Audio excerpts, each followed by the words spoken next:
ladies and gentlemen, Go Comedy. It's not time for Let's Just Say. Give it up, your host, Amy O'Brien!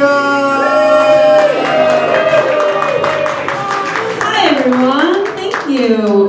Welcome to Let's Just Say, Go Comedy's storytelling show. How's everyone feeling tonight? Happy New Year, everyone. Thank you. Just by a show of hands, is anyone who here has never been to a storytelling show before? Cool. All right, this side of the room. All right, so what's going to happen is one by one, we have an excellent line of storytellers who are going to take the stage. They're going to tell you a true story from their life. Every show has a theme. The theme for this month is a big break. That's a deliberately broad theme. It could mean many different things. It could mean breaking a bone, breaking up, breaking down, breaking through, break dancing. Yeah. You don't know. You don't know who these people are. They could have history in that. But my point is that it's going to be a wide range. Pretty much the theme is just sort of a writing prompt to get people thinking. And yeah, there's only one little rule, which is that there's a 7-minute time limit to stories. I will gently let people know when they've reached that time with my tiny harmonica. That's a signal to wrap the story up. Other than that, that's pretty much it. I'm going to start off by telling you a story of my own. I'm going to go in the Wayback Machine because all the best stories are when you're real young and dumb. And so I took a long time to learn how to break up with someone. I would usually wait way too long. And I'm going to give you a great example. When I was in high school, I dated this boy named David. And David and I had like an all right relationship. I mean, at the time, I thought I was in love. I was going to marry him and be with him forever. But at the same time, when I graduated and I went to Michigan State for their orientation, even in the back of my head right then, I was like, we're not going to make it.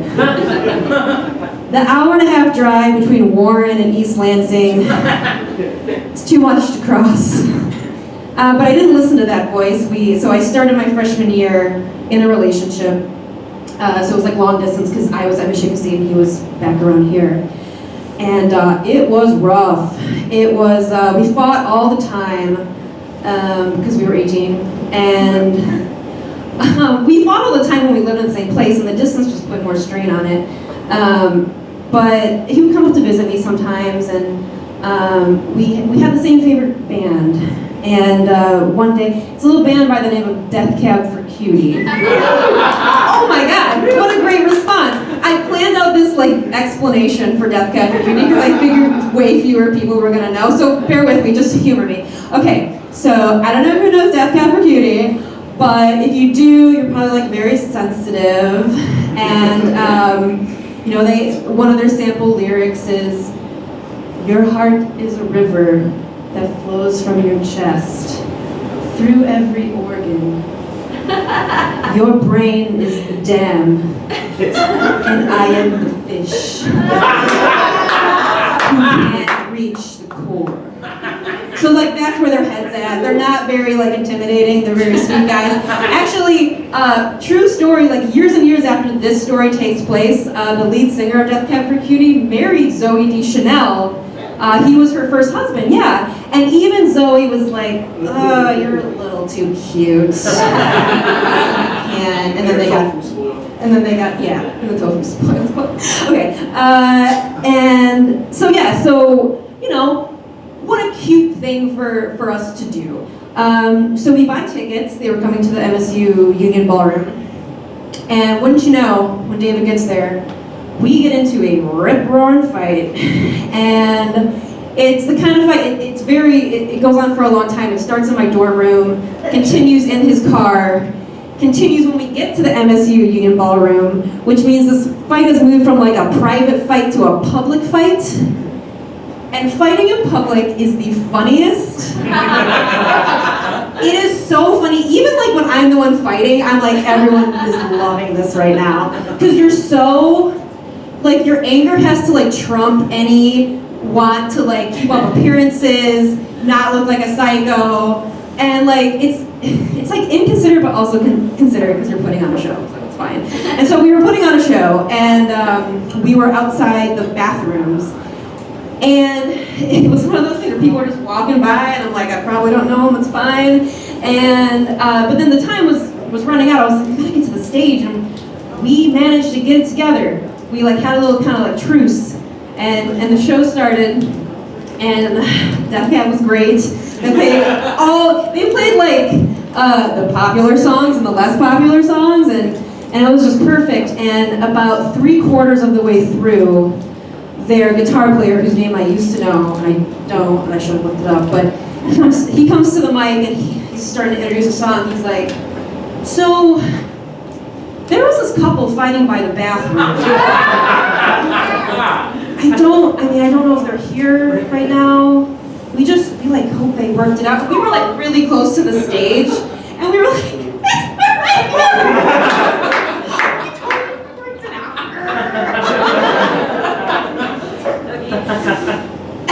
And they're like, oh well, this song's for you.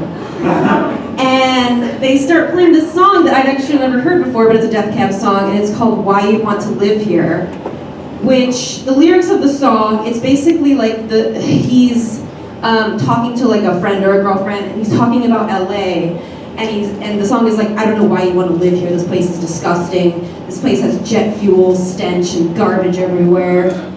So it was a weird choice to dedicate to us.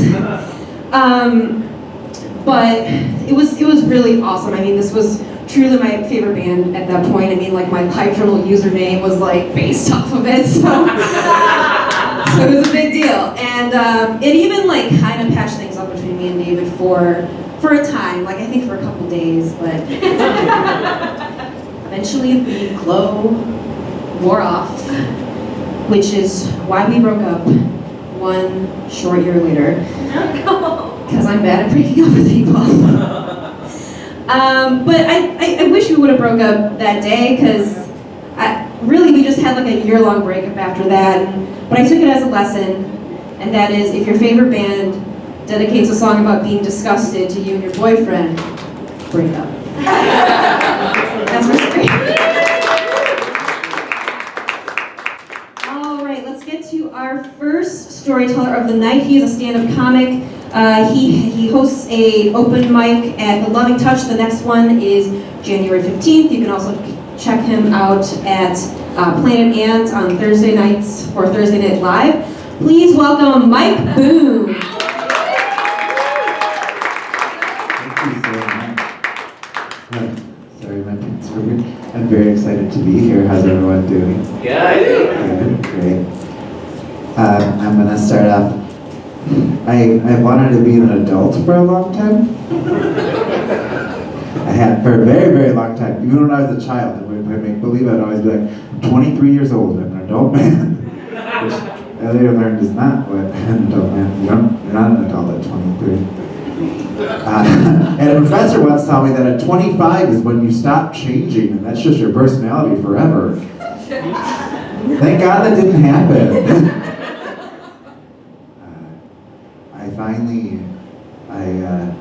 I had all these, like, because at 23, I graduated college, and I'm driving to go live with my parents again. And on the radio, it was right when all of that stuff with the recession happened, and somebody on NPR was like, 10 ways to pretend like your parents are your roommates. Millennials tend to be living with your parents right after college. And I'm just like crying as I'm moving my futon bed into their basement. It's a nightmare. I don't know. And then, so like most of us, we all went to grad school, which was interesting. I had all these ideas. I was like, an adult man is all these things. They got degrees, they have their own car, and they have their own house. And the house was the big one. That was the scary one, because nobody I knew had a house. And that was what I wanted. I wanted a house, and that was what I was going to do. So I get to grad school, and every single time that I did any of these things, I had all these people in my brain telling me that I couldn't do it. Like when you go to apply to grad school, everybody's always like, you know, we get about 5 billion applicants and only -2 get in. You don't understand. I go past grad school, I get my first job, it's a big boy job, I'm very, very excited. I show up, it's in breast cancer research, I was like really impressed by it. And my parents, or another voice in my head that were like, are you sure that you want to do that? And I was like, what, save women from breast cancer? I was like, yes I do, I'm pretty sure that that's a good thing, I'm pretty sure I would like to do that. Finally, I have all these jobs, I got all this stuff, I'm very, very excited, and I'm going to buy my house. I'm going to do it. And I'm looking in Ferndale, Michigan, which is where we all are currently. It's very, very exciting. I'm looking in Ferndale. And it's funny, because every time that I would look for a home, no matter where I said I was looking for it, people would be like, are you sure? That neighborhood? I'd be like, okay, fine. Ferndale's too city for you. What about Rochester? What about the suburbs? How do you feel about that? I don't know. It's changing. I was like, what? I was like, fine, I got it.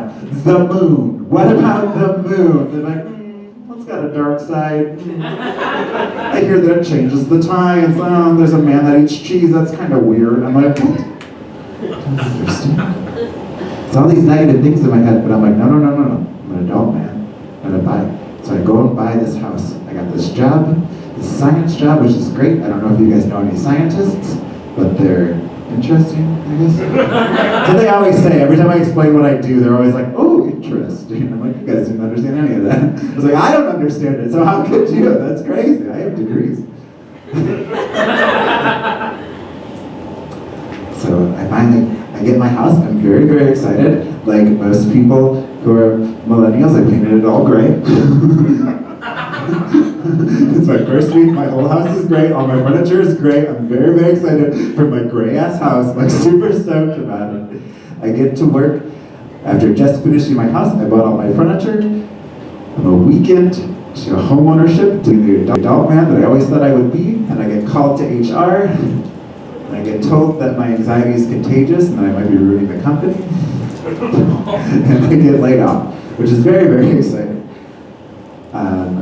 As somebody who 5 years previously was crying in their car moving into their parents' house, now I own this giant house that's all gray that I painted. The paint has just dried like hours before, and I no longer have a job, which was terrifying.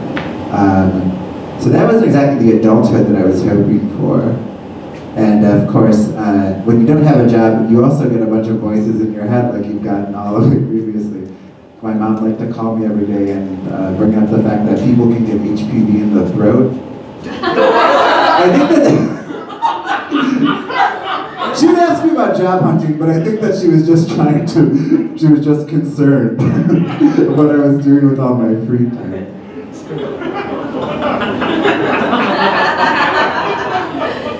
She said it a lot. She's like, you own that big ass house. I don't know what you're doing there all by yourself every day. But she's lovely. She's a very nice woman. But through all of that, I ended up doing adult stuff, and I ended up starting stand-up comedy, which is the least adult thing that you can do. But through that, I got all sorts of confidence and all sorts of great things, and I finally got out of my slump and all that stuff, and I got another job, and everything's fine, and I still have the house, and all that's cool. Now, let's talk about big breaks through stand-up comedy. I was asked, does anybody know who Cynthia Canty is? Yeah. Yeah? Oh yeah, huge fans, great. Where are Canty heads at? Sorry. She just retired, that's really sad. And I did her last retirement show. I was on it. You guys didn't hear it, but we'll talk about that in a second. So I was on it. Very excited to be asked to be on the show. It was me and a small business owner of a comedy club, which might be here. It was me, Mike Boone, recent unemployed weirdo who lives in Ferndale, who does stand-up comedy, and a comedy club owner. I don't know how I got asked, but I was asked, and it's me and Cynthia. I'm super excited. I wore zebra print. I had a blast.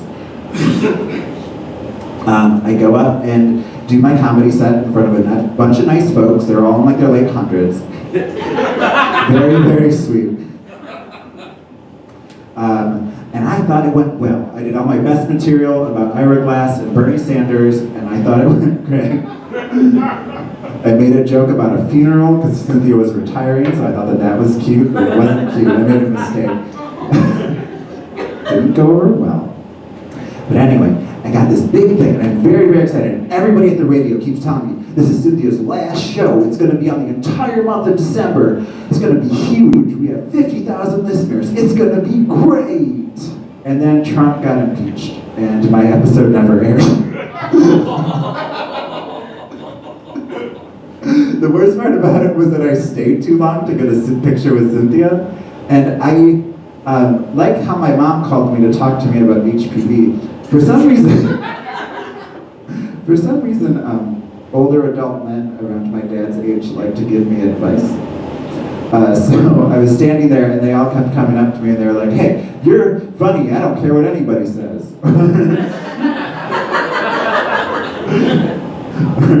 Or, "Hey, I got a tag for you. How about you not talk about Bernie Sanders?" And I'm like, "Okay, I'm sorry. I don't know." It's very, very strange. Somebody told me that the police officer was funnier than I was, which was fun.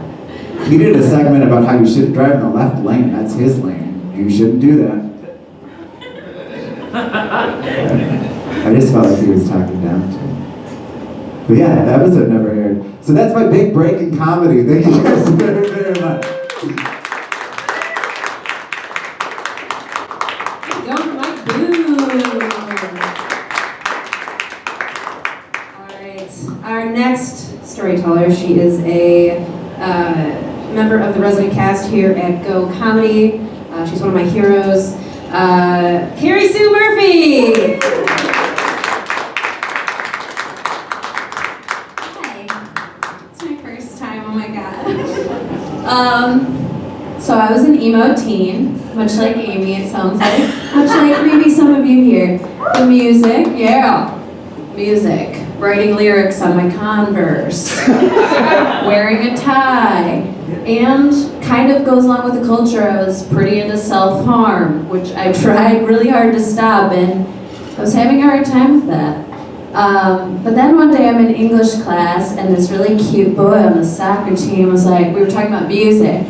He was like, there is this band I think you will love. Come to this concert with me Wednesday. And I was like, I'm there. And I go to the address on Wednesday, and it was at a church. And I was like, cool, Clutch Cargo vibes, okay. But it was his youth group worship band concert. It was a trick, and it worked. I got saved hard that night. Yeah. And I loved the worship band, and I soon after joined it. And they set it up that way, the lights, the lyrics, the chords, you're just like alone with your thoughts.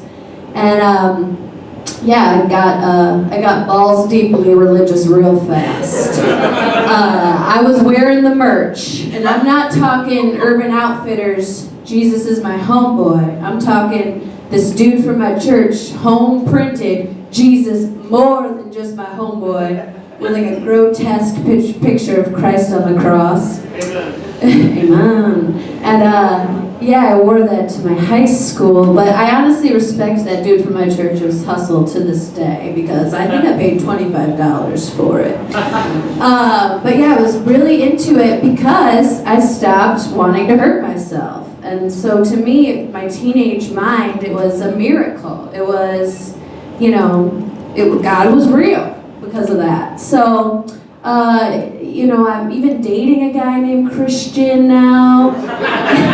Yeah, and we would make music up together, just hours. I was so happy. And I went to Christian college in Florida, and there with my friends, we would be singing and just making up music, and I loved it. And if anybody here who knows me now, musical improv is like my shit. And so it's kind of this Jesus version of it. And I keep getting deeper and deeper into like charismatic Christianity. And I minored in Bible in college, and then I find this music that I love, and it's improvised. And it's from a place called IHOP. And no pancakes, the P stands for prayer. So I moved from Florida to Kansas City to live at the International House of Prayer, which I will tell you is a cult. And this place in 1999 started a worship service. And from 24/7, 365, still right now at this moment, it's still going on. There's been, a band, and they switch out, but no one ever stops playing, and they're playing worship music, and they're praying. And I moved there, and I started doing the night watch of this prayer room. So from midnight till 6 a.m., I'm in this room, and I'm praying, reading my Bible, I'm journaling, I'm pacing, and I'm in a cult. And they believe that we're living in the end times right now. And so I'm going to these like seminars about collecting rainwater, and I'm like just memorizing the book of Revelation, and I'm like keeping up with what's happening in Israel. This was my world, and it was a cult, and the music made me so happy. I was genuinely so happy when I was in this cult. And I stayed there for a few years, and then I go through a breakup. And I decide to move back home to Michigan. And wouldn't you know it, there is a cult-related church in this area. So I was still plugged in. So, I'm back here and I'm excited. And I decide, I have these questions. I'm going through this dark time. That emo girl is peeking out again because she was always in there just with a Jesus smile for a while.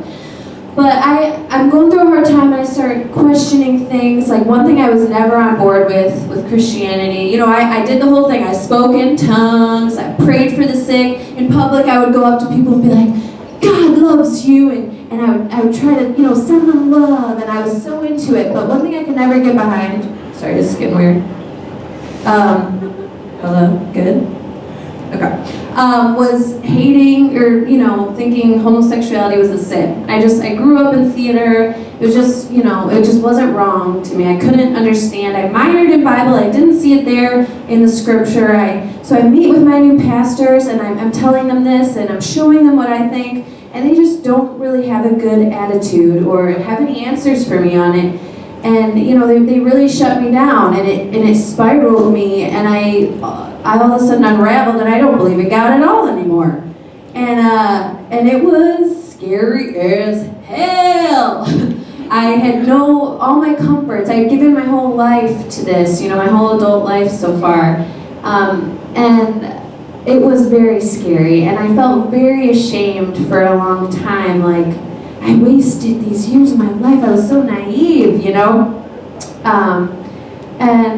And then I started thinking about, like, why did I believe in God in the first place? And, and I was like, I stopped wanting to hurt myself. And the music made me feel like that. And I realized that music can still give me that feeling. And, I don't have the same faith that I used to have, but now when I'm in a really dark time, there's always a song that can give me that same feeling that I felt that made me join a freaking cult, and if I can't find a song, then I can make one up, and maybe it's like a silly one up here on stage improvising, or maybe I'm sobbing in my apartment with my guitar, but I still feel like God was always just a feeling I got, and I also feel like I was so scared to leave church and to admit I was thinking something that, wasn't true. But now that I've gone through that, I know I can leave any man because I left Jesus Christ himself. Thank you so much.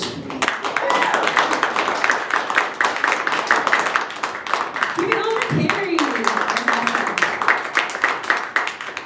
Our next storyteller, he's an improviser. He's also the music director here at Go Comedy, as well as the Ringwald Theater. Please welcome Jeremy St. Martin.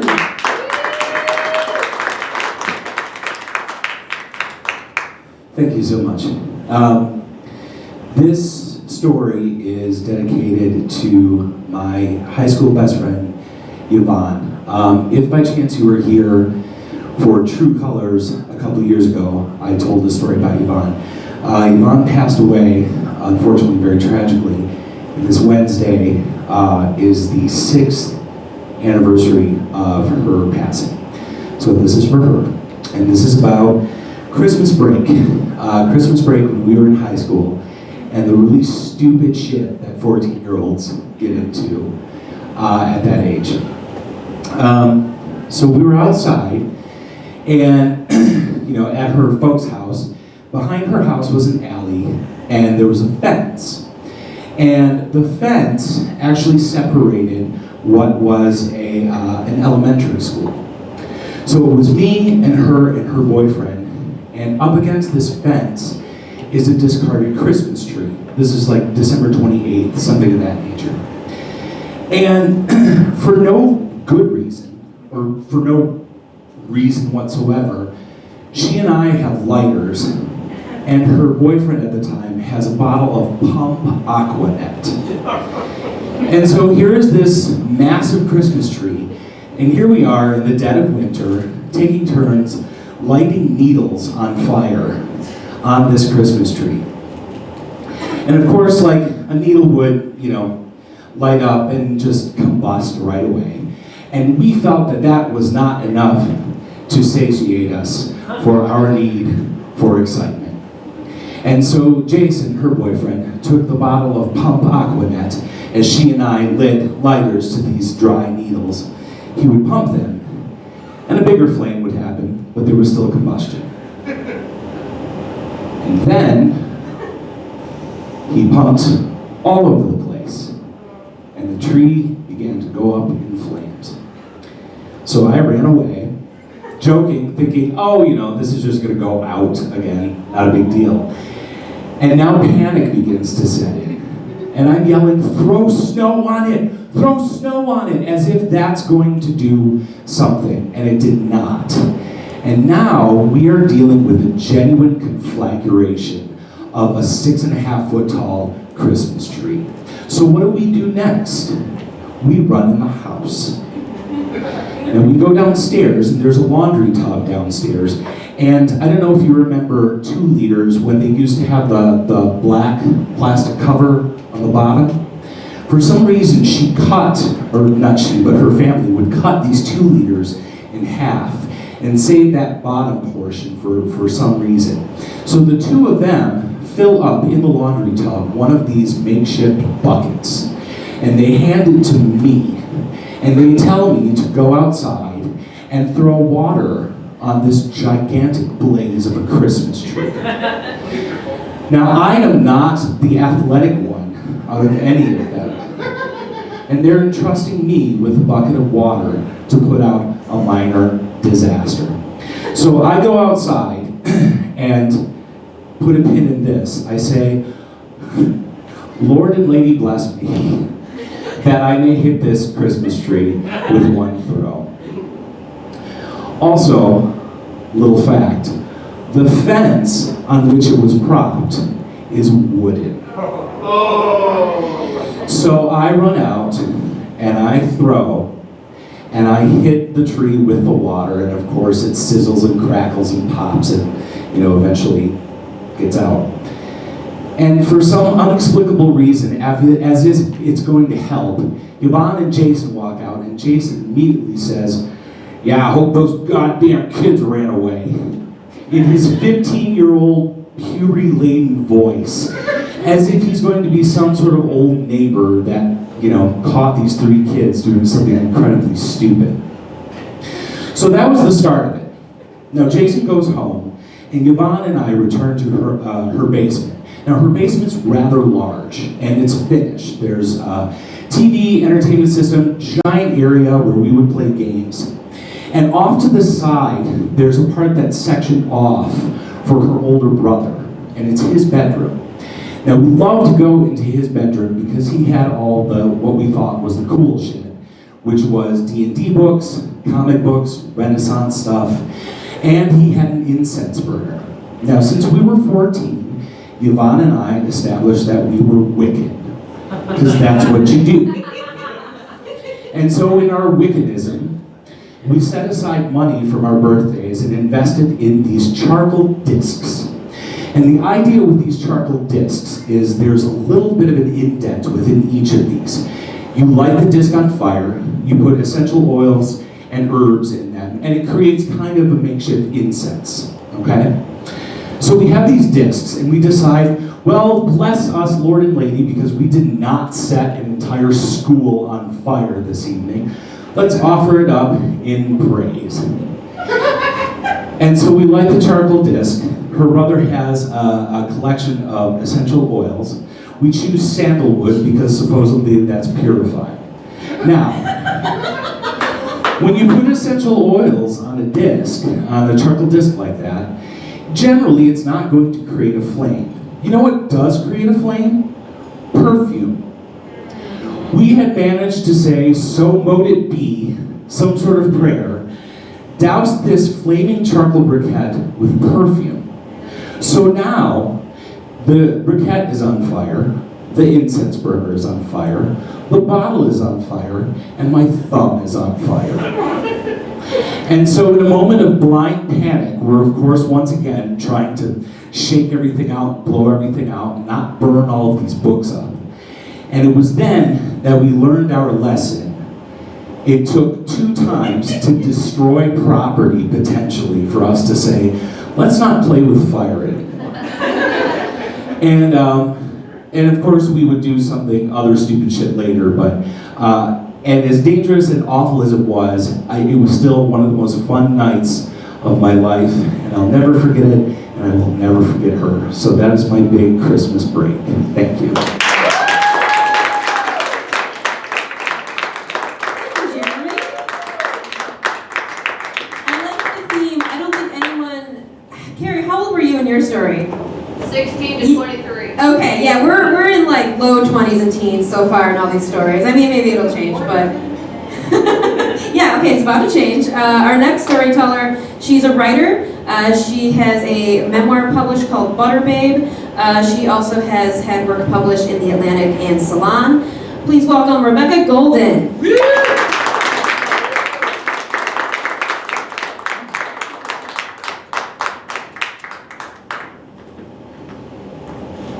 So my mother swears like a long-haul trucker who is on loan to long-haul trucking from the Marines, and who is on loan to the Marines because she swore too much for the Army. And a word she has come to like to use is the C word, and I taught her the more egalitarian form of it at least. I told her this story about a guy I dated whose ex-wife called him stupid every single day for 3 full years, until he went to a psychologist and got an IQ test, and it made him feel that bad. And she'd been saying stuff like, well, you haven't heard both sides of the story, Rebecca. When she heard that she called him stupid that many times, my mother said, well, Rebecca, some women really are just cunts. And I explained who Jim Jeffries was to my mother. He's this Australian comedian who likes to say he's the Rosa Parks of the C word. Rosa Parks, because he got it to be okay because he calls men that. And I explained to my mom, you know you can call men that too. So she said, fine, Rebecca, some people are just cunts. She was probably right. I also told her about a friend I'd seen slap a child and how I hoped that that friend would get stabbed outside a bar for $5. And Mom said, Rebecca, do you think anyone would look at that bitch and think she had $5? So, you know, my mom is a salty woman. She comes by it very, very honestly. She was an agency social worker in Toledo, Ohio for about 30 years. She ended up supervising 150 people in that role when she moved on up. And Toledo, when you're dealing with the welfare department, it is the kind of town where you can trade a 35-pound turkey for crack. And I don't know how much crack you get, but I do know that the effort involved in cooking a 35-pound turkey, you're probably better off just smoking the crack and then trying to prepare a turkey because it'll give you a little bit of a boost of energy. Now, my mom needed all this salty toughness because she broke her leg in a rather spectacular way in her own home. She insists on using a mobility scooter there, maybe because it's a little bit less disabled adjacent than a wheelchair would be for her. And at 74, she's really still kind of playing the game. And she caught her purse on the accelerator of the mobility scooter and dragged her out of the chair. And it is kind of funny except for the part where she has an open compound fracture in one of her legs. And she ends up having to have surgery on it a couple of times and have a bunch of screws put in this disgustingly broken leg of hers. And she also needs 6 weeks of rehab at a nursing home, and because she's my mom, she chose the only one in Toledo that lets you smoke. My mom has emphysema and COPD and she uses oxygen, but American spirits are very important to her. She needed them because she was stressed out by having broken her leg and being in nursing. At the time, I was going back and forth from Detroit to Toledo and spending maybe 4 or 5 nights a week with my stepdad, because when he's left alone, he does things like drive the Cadillac into the neighbor's house, which he really did. And neither he nor the car nor the house sustained a huge amount of damage. But when you're driving a car into a house, you need some supervision and help. We're going to go with that. I had this boyfriend who I thought was going to be this big deal in my life, who did things like come with me when I was looking into Theater Bazaar and writing about it for Thrillist. He came to the parts where they were preparing production at night, and it was really beautiful. You'd see tableaus of things like whole goat in taxidermy with full balls on display. We stole some of the candy from the fancy candy room, which is what you get to use if you spend $200 for your time at this particular event. We didn't. We were just there as, I was a reporter, he was extra. It was kind of fun. When I admired a stuffed Pushinosaurus, which is like a kitty cat that's also a dinosaur, at Vault of Midnight, he snuck back there and got it for me for my birthday, which I thought was really tender and romantic. But it turned out, later, when I caught him with some other chick, he was really just sort of trying to learn to date. He'd been divorced. He wanted someone maybe thinner and younger than his ex-wife, and he thought if he tried some of these things on me, he could see how they'd work for when it mattered a little bit more to him. I still tried to date this guy. We went to a show at Planet Ant and came home, and it was one of those moments where you're standing in the rain and there's an awning and a street light, and it's also very pretty. And he said to me about some young woman who'd been at the show, well, she's really confident and she's fat, why aren't you? And I ended up saying to him in that moment, well, there's a difference between confidence and bravado. And bravado is on the outside and you can really see it, and it might really seem like confidence, and hey, I don't know her, it might really be confidence. Confidence is something deep down inside, which I think I have a lot of. But maybe that girl had a different life than I did. Maybe her dad didn't hit her. Maybe he didn't call her fat or a parasite when she was a child. Maybe she had a different life, because we're not the same person. And you're lucky that I spent any time with you at all, you know. I told him that, and I tried to feel it, and I still almost wanted to date him, but I visited my mother in the nursing home, and she told me to just knock it off with that shit, which is what she really said, because she's my mom, and she uses the F word like it's a comma. So she said, Rebecca, there's a difference between intimacy and love. And I think you definitely had love, but I don't think it approached intimacy the way that you really need it to be something forever. And also, he always had the power, I think, to hurt you, but you didn't really have the power to hurt him at all. And in a situation like that, it's not going to end really well. So you need to stop dating him. For real, not even the parts where you just sleep with the guy. I'm like, oh, Mom, those are the fun parts. Reliably the fun parts. But she was right, and I found from her giant broken leg and my broken heart that I felt cracked like an egg, you know, that I learned something, that real love isn't necessarily something you find in a guy or in a stuffed animal or in the rain. It might be from the person whose face was the first thing you saw in the world, if you're very, very lucky to have a good mother. And I like to think that I do, even though my mother will tell you that some people are really just nuts. Thanks.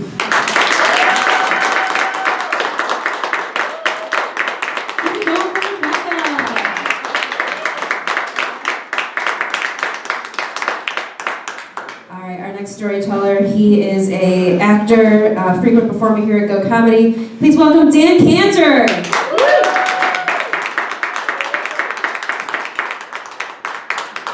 Hi there. Hey. I'm 26 years old, and I just shut the door behind me on West 46th Street in New York City, which happens to be in the heart of the theater district.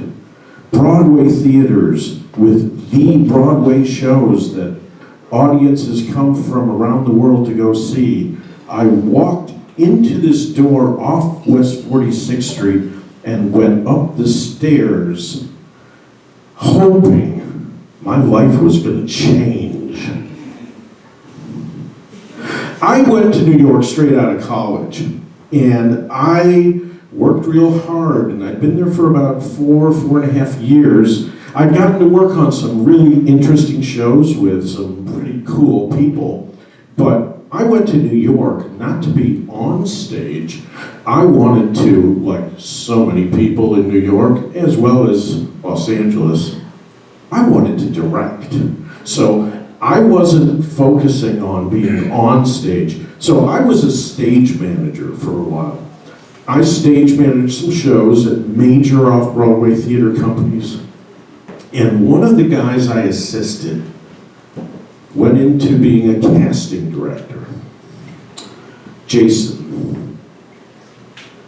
So I'm 26 years old, and I hadn't worked with Jason for about 3 years, although we would run into each other on the street.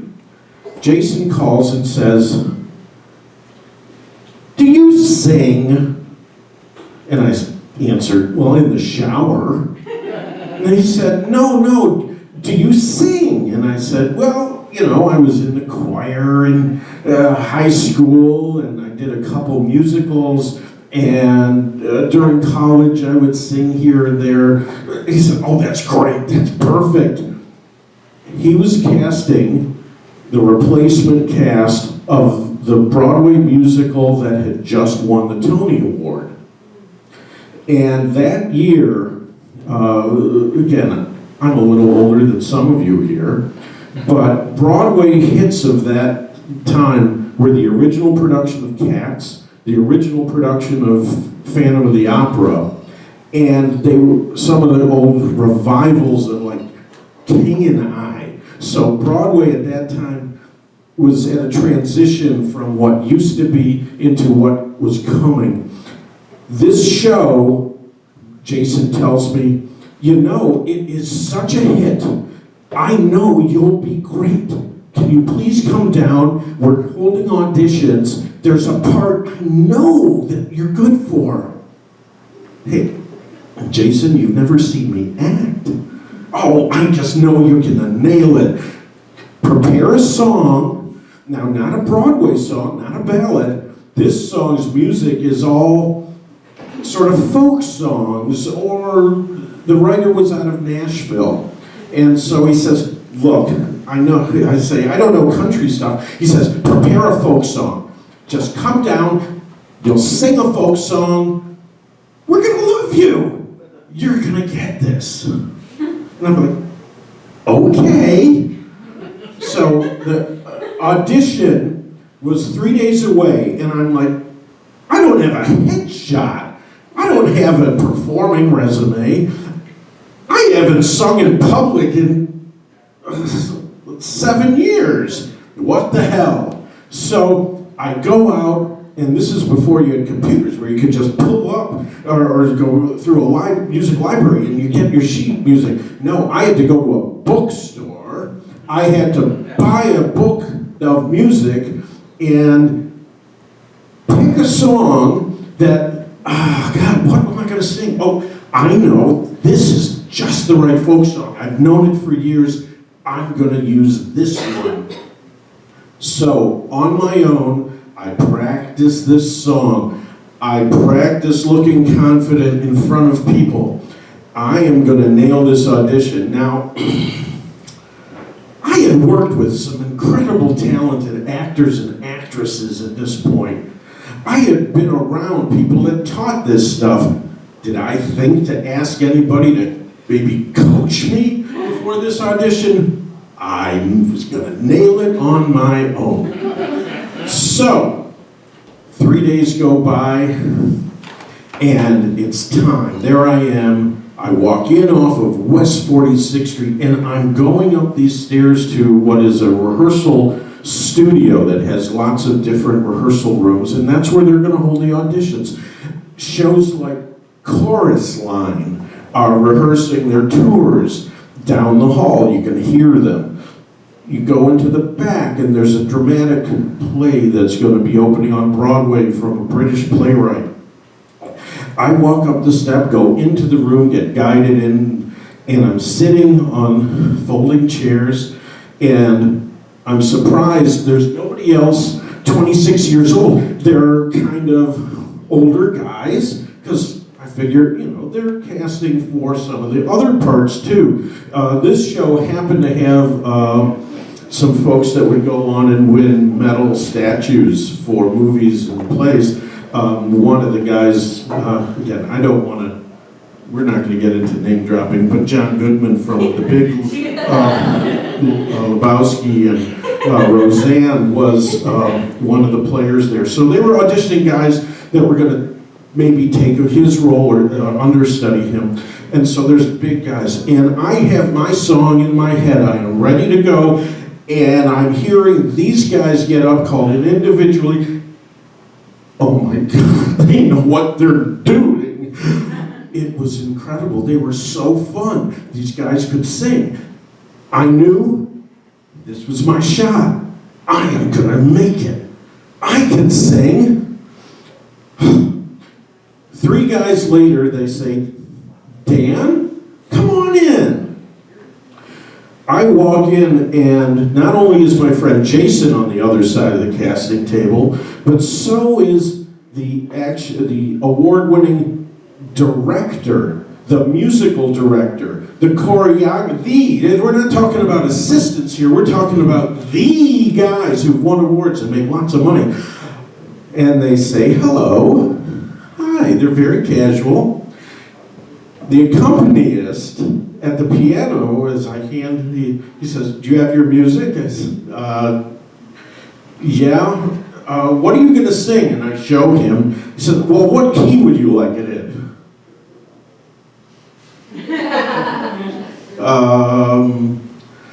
I don't know. And he tries a couple notes. Well, let's try this one. So I start. Puff the magic dragon lived by the sea. Well, 3 notes into that, where I wasn't quite in the same place as the piano player, I knew things weren't working out. I crashed and burned and crashed and burned and crashed and burned. But I have to say, the guys on the other side of the table were really kind, because at the end of about 8 more notes, they joined in. We haven't sung this one in forever. And so there they were, joining me with Puff the Magic Dragon. And, oh, Dan, thanks for coming. We'll be in touch. Oy, oy, oy. As I go down those stairs and go back onto West 46, I feel like such a schmuck. I am so angry at myself. But then I realized, I never came to New York to be on stage. I came to New York to work in the theater, and I was on my way to doing that, and I was already working on good stuff. And I realized then, sometimes your big break is really meant for someone else. Thank you.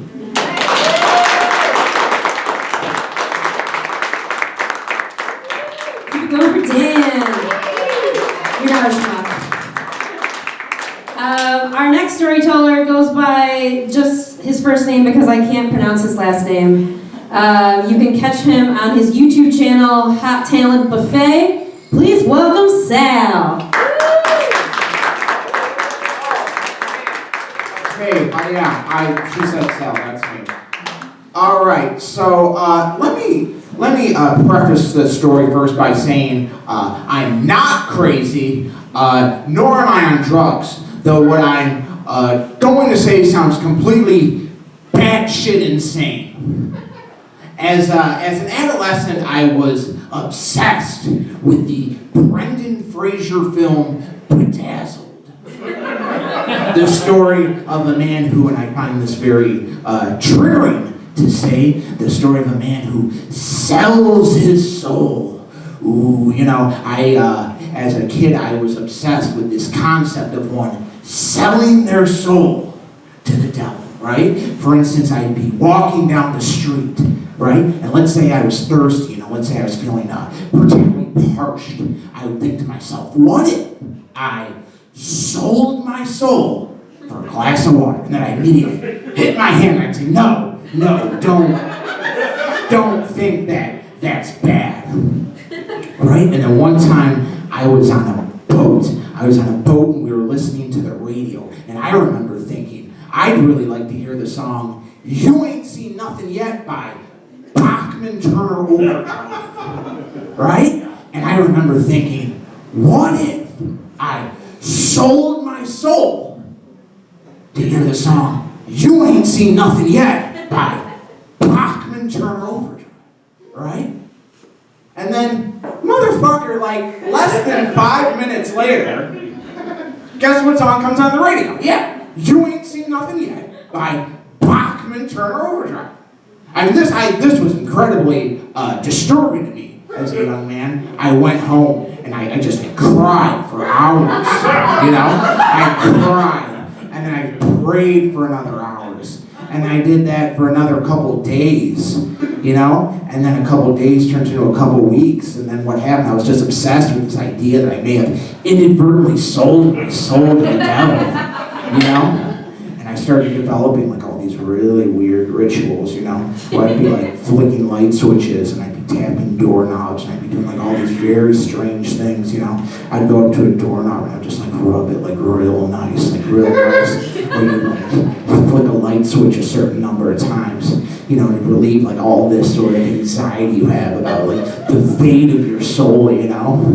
And then something really weird started happening where I'd sit in bed at night with my radio. I'd just sit in bed at night with my radio with my headphones on while everyone was asleep, and I'd just like slowly scan the dial back and forth, and after 5 seconds I'd land on a random radio station. And if it was playing a song I liked, well then I was good. If it landed on a song I did not like, then that means that my soul was eternally fucked. Right? But, you know, things were just getting real weird, you know. I started like having all these weird sort of paranoid delusions of thinking that, you know, the devil was inside my mind controlling my thoughts, and, you know, I could talk to God through the radio and stuff like that, you know. And a year and a half of just like the crying and the praying and the rituals and like the slowly scanning the dials and the back and forth and every day just like being so depressed and so like unable to live life because of this, you know, I just sleep all day. I finally decided I was going to talk to somebody about this. I was going to build up the courage to talk to somebody. And I thought, who better to do that to than a man of the cloth? I was going to talk to a priest. And I thought like maybe I could go to church and like ask for an exorcism or something, you know? So I went to mass and I listened to the priest talk, and I sat in mass, and it was real nice. And then after church, I went up to the priest and I said, "Hey, Father, I got a question for you. Let's say the devil, common problem, the devil is inside your mind, controlling your thoughts. How do you combat that?" And he looks at me and he goes, "What?" And I go, "You know, let's say the devil is inside your mind, controlling your thoughts, and, you know, you can talk to God through the radio and stuff. How would you nip that in the bud, so to say?" And he goes, "What the fuck are you talking about?" And I go, "Nothing." And he goes, "What?" I go, "It's stupid. It's all bullshit." And he goes, "What are you talking about?" And I go, "It's all stupid. It's all bullshit. It's in my head." And then I just walked home from church thinking, it's all stupid, it's all bullshit, it's in my head. And that's a real story that happened to me from my very stupid life. So thank you for letting me share that.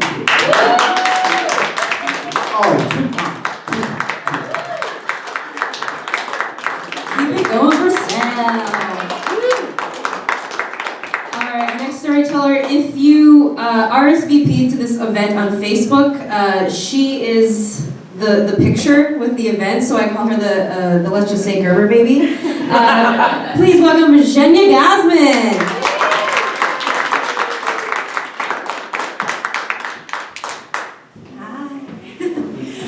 All right, so college was supposed to be awesome. Literally, almost all of my friends were accepted to the University of Michigan, like it's a no big deal school. And I figured it would be just like high school, but we never have to go home. Like, we just get to hang out, there's no parents waiting.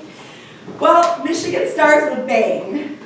I had a freak accident, which included a concussion, contusion, and head trauma, skull fracture, and that was the beginning. It was literally welcome week. And instead of spending time with my friends who were like all there, that could have all been there for me, I sucked into this really poor choice of a relationship. Just literally, I think I was just too freaked out to be alone at that point. And then it's like literally college is like one major thing after another. Like, how much can I take? So then when it was sophomore year, things got even like more difficult. I remember there's this guy from high school that I was interested in. We were always dating other people. At the beginning of that year, we were like, okay, maybe we should date. And that would have been a great idea, except I hooked up with his best friend. So then it was completely off the table. Not my finest moment. But then also, that year, my biological father, came into my life, and we started having conversations, knowing that, I was 20 at the time. So, having conversations with this man, knowing that he's my father, and, at a pace that I was, not ready for. He is a renowned photographer. So his way into my life was to impress me with all these great things he's done. So he would send me these published books and these photographs of my mother, and I just did not have the emotional capacity to handle it. So I'm there's gotta be a break. Something's gotta go right at the University of Michigan. Everyone says it's such a great school. So I applied to be a resident advisor. When I was in high school, Felicity was my show, so I'm it's gonna be amazing. And thank God I got accepted. There was a program that was starting called Health Science Scholars Program. So it would be students from any version of medical sciences, whether it's a nurse or biomedical engineer or pre-med, and they would all live on this hallway, and there would be 3 of us RAs. I got accepted and I was thrilled. So that would be during my 3rd year, but the 2nd semester of the 2nd year, all the RAs took a class, and the class that I was taking, it really, more than anything else in Michigan, shaped me as a human being, because there was such a big emphasis on diversity, inclusion, sensitivity to issues that you don't even realize are hurting someone until you try to process it from a different perspective. So the summer before my 3rd year, I was okay, things are starting to go my way, let me push this a little bit further. So that guy from high school and I were back to friends at least, right? I didn't totally fuck it up. So we both applied to State Department internships. And from a very young age, I really wanted to be poor as an adult. I really was looking for opportunities for volunteering. Essentially, all I wanted to do was give aid to children in countries that were struggling. That's all I wanted to do. I would look up UN website all the time. My dream job was UNICEF. This website still exists, idealist.org. I go there all the time for jobs that are just completely you don't want to make money as an adult. So anyway, I got accepted for this. Both of the options that I chose was internship, state U.S. mission to the United Nations. Dream internship, because of course it's my dream internship. It has no pay, no food, no housing. It's in New York. My parents are this is good, why? Explain the stuff, connect the dots. But anyways, so now we're starting my 3rd year. I'm an RA, I'm loving this. I am in the cafeteria and checking IDs for people coming in, and one of the other RAs looks at me as he walks up and he says, the Twin Towers were just hit with a plane. And I look at him, and then I look probably confused because I didn't know what the Twin Towers were. Like I wasn't born in the United States, so a lot of these like cities, geographic locations are like beyond me. But like I knew it was bad, and it really was. Like especially like being an RA in Markley, I had 2 residents that didn't know, like couldn't connect with their families. It was really scary. But when I received my internship with the United Nations, they were like, we're going to have somebody do security clearance on you. So that's what we need for you to be able to join us in the winter. And when the man from the security clearance came to meet with me, I talked about my family. I mean, I've been in the US for 30 years. At that point, it was much less. But I mean, from 9 to 20, whatever, like, what is it out there, 19? Something like that, right? So anyways, so I told him about like my life, not that interesting, but then I'm like, I guess I probably should mention that I have a nuclear family in Moscow and like Ukraine, of which I've only known for a year. So long story short, it's like my clearance is not coming through and people are like, contact the senator. I'm sure they have more important things to do, but this is really important to me, so sure I'm going to contact the senator and say I need to be in New York for free next term. And things are getting really stressful because the dorm director was counting on me being like in Ann Arbor winter. I am counting on New York and I haven't even started making plans for anything. And finally, I just like broke down because it was clearly like there's not going to be enough time to make this work. So during the break between like fall and winter semester, I remember I'm like, that's it, I'm just doing the math on this. Let's figure out how many credits I have and how quickly I can graduate from the University of Michigan, because I had enough. And I realized I could just graduate that year. So I graduated from the University of Michigan in 3 years, finished my entire sociology degree within that one last year that I figured out sociology is a real major. It's not a fluff major. And I actually got a job that to me was my dream job. I was like incredibly poor. I went and did, I was an outdoor education instructor in New Hampshire, basically like summer camp for a year. And it was wonderful. And when I was there, I got the call. My security clearance came through. Fabulous, I'm not even a student anymore. But what I want to give you as a takeaway from this story is, you know, we're not promised whatever we're planning for in a month, or 2 months, or 3 months, right? We're promised this moment that we have right now, to make the most of it. And that's the best bet we have in shaping our future to be the future that we want. So thank you so much for coming. It's really special for me to be here. I absolutely love Go Comedy and this community that Amy has created. Thank you so much.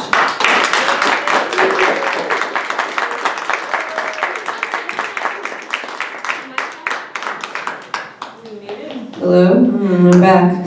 How's everyone feeling? Good? You guys have been such a wonderful audience. Thank you so much. Unfortunately, we're about to start the last storyteller of the night.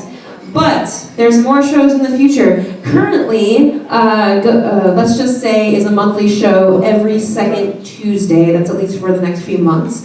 If you were watching the show and you're like, I could do that. Maybe I want to do that. I'm not sure. Maybe I need to be talked into it. I can talk you into it. So the best way to get involved would be to talk to me after the show. You can also email letsjustsay@gocomedy.net. Also, please like our Facebook page. Let's Just Say Go Comedy. That's the handle. If you search for it, I'm sure it'll pop up.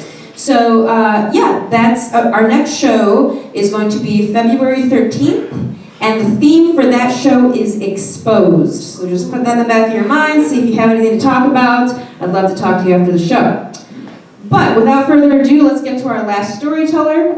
She is an improviser and a stand-up comedian. She's also in a show called Glamway, which opens next month at Planet Ant. Please welcome Sarah Wilder.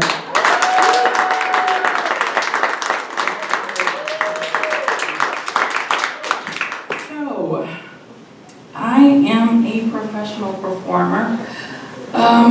It's always kind of weird to say that because we all have our own definitions of professionalism or success. Like, for instance, I didn't know that this was going to be a recurring theme, but 14-year-old me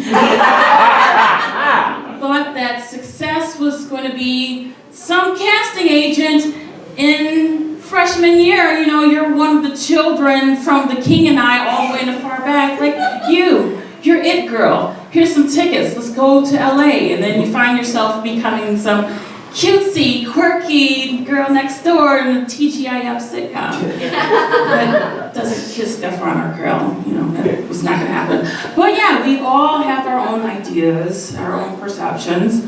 And basically, I define it as professionalism professional being someone who gets paid to do what they do. And you might be thinking like, but Sarah, there are fry shakers and checkers. You get paid $7.25 an hour to shake fries. So you mean you're telling me that they are professional fry shakers? Funny you should say that. That's what I'm thinking that you're thinking. So I have recently started dating this guy. We met on OkCupid. 96 percentile compatibility. You know, really good, very sweet dude. He calls himself, well, he is a chef. And, you know, I tell my girls, you know, he's a chef. And they're like, ooh, girl, he got that money. He got that good food. You like to eat? Like, yeah, I like to eat. So, you know, it gets to the point in the relationship where we get very intimate. And by intimate, I mean we're exchanging each other's last names so that we can Google each other online. And I can put him through the, what is it called? The Offender Tracking Information System, otherwise known as Otis. Otis is your friend. If you guys are dating, Otis is your friend. So he came out clean. He's not the type of chef that cooks bodies. It's like, okay, cool, great, awesome. But then I found his LinkedIn page. And it turns out he is a cook at Applebee's. And so my friends are probably like, oh, girl, chain store. It's like, well, he's been eating good in my neighborhood, you know. I can't help it. But, you know, I would have, old me probably would have got mad or upset or anything. But it's like, well, it's all in the way you want to brand yourself, the way you want people to perceive you. You know, we might go through it all the time, but sometimes our titles as if are not enough. For instance, say you're unemployed. You could say you're finding yourself looking for another job. Or, you know, you're a businessman, you know, I'm a businessman. And, you know, for the small fee, the introductory fee of $25, sell some product. Invite two of your friends, and they invite two of their friends, and they all come together, and they make a business shape. Or, you know, you're a chauffeur, but you're chauffeuring people around because you're a taxi driver or Lyft, or you do Uber. But chauffeur sounds a little more prestigious. You know, that's all in how we want to brand ourselves. And then there's me. You know, I get paid to give people a good time, make them laugh, make them cry, make them think. Essentially, I'm playing pretend. That's all it is. And I work with 2 talent agencies in Michigan, 2 reputable talent agencies. I know what you're thinking. It's not one of my girls in the back Googling on Craigslist, like, hey, I got a job for you. Hold the sign out in the corner of 8 in Wyoming. No. It's a legit agencies. And one day, I actually did get contacted by one of the talent agencies, and they said, hey, because we have your voice demos, and one of the casting directors likes your voice. It's like, okay, great. It's like, okay, well, they gave me a little description, they gave me the address. So all you have to do is just read some numbers, say some phrases. Okay, cool. So I get to the place. It's a very nondescript building. I'm wondering if I should have put them through Otis. But then inside, I go in there, and it's just this beautiful recording studio. It's like state-of-the-art, everything. It's walls and great. They were very supportive, very helpful. Come to find out, it was tutorial videos for the Michigan Lottery. And I was being an animated voice as one of the characters that teaches you how to play in the form of a game show. So if you go on YouTube, you go back and way further back past all the numbers in the Daily 3 and Daily 4, you'll find these videos and you'd see me. And to me, I felt like that was my big break. Me actually becoming immortalized on this video, you know? Like maybe I might have grandkids, you know, we cuddle up at Applebee's like, hey, see your grandma, that's her voice when she sounded good. You know? It could be one of those things, because you know, it's all in perception, it's all on how you define success. And to me, I felt very successful. I still feel very successful. I've worked with different people. I've met a few celebrities and was part of the film initiative like a lot of us here. That's always a special time for all of us. And yeah, very appreciative. So yeah, that's it.